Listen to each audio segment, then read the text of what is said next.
It started with a single sentence that froze the tennis world. I felt something. But what happened next is even more baffling. After 21 days of silence, Carlos Alcaraz is back. But he's not training. He's not resting. He is flying across the globe to play high-intensity matches on concrete. While Sinner prepares in silence, Alcaraz is taking a massive gamble that could cost him the Australian Open. Is it a masterstroke or a career-defining mistake? The alarm bells are ringing, and you need to hear why. Welcome back to World News Tennis. We need to talk about Carlos Alcaraz, because right now, the decisions coming out of his camp aren't just surprising. They are raising legitimate alarms across the entire ATP Tour. Let's rewind for a second. This didn't start with a medical report. It started with Alcaraz himself, moments after that brutal loss to Jannik Sinner at the ATP Finals. He didn't sugarcoat it. He said, and I quote, "I felt something in the hamstring after trying to catch one shot. That is a sentence every elite athlete fears." Alcaraz tried to push. He ran.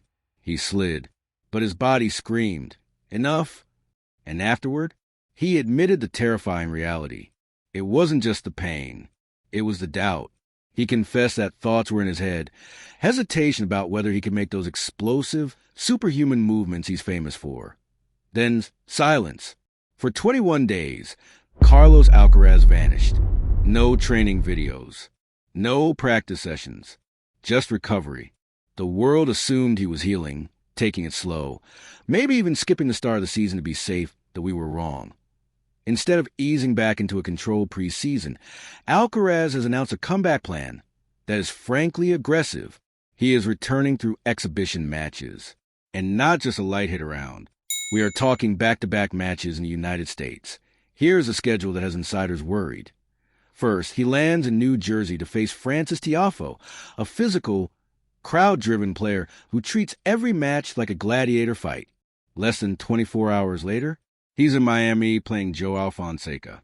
2 matches, 2 days, 2 high-level opponents, all before his official preseason even begins in Vienna. And this is where the controversy explodes. Remember the Davis Cup? The competition tied to national pride? Spain needed him, but Alcaraz withdrew, citing this exact hamstring injury. He wasn't available for his country, but suddenly, exhibitions in the U.S. are possible.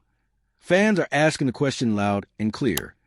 If the hamstring wasn't ready for the Davis Cup, why is it ready for a paycheck in New Jersey? Alcaraz's camp argues that exhibitions are different. No pressure, no ranking points.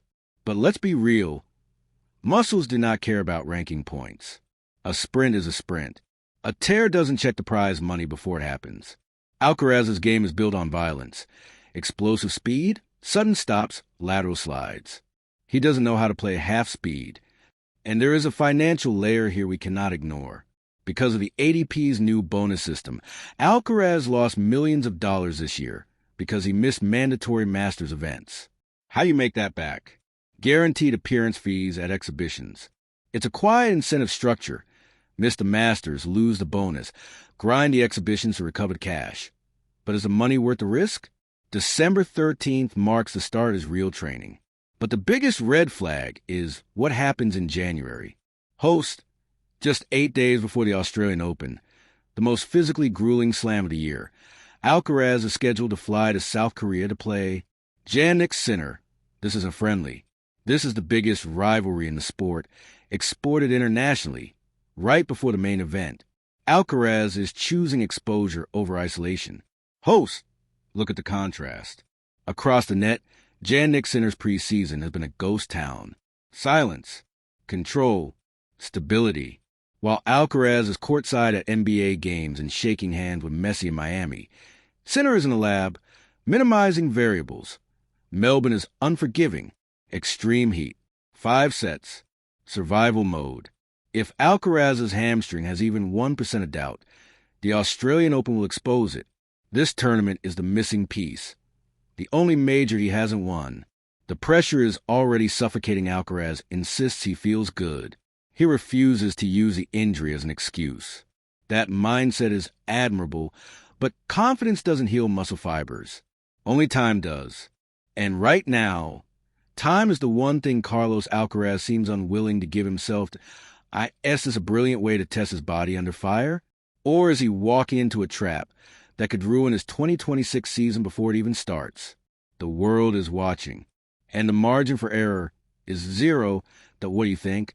Is Alcaraz making a mistake playing these exhibitions, or is he just that durable? Let me know in the comments below.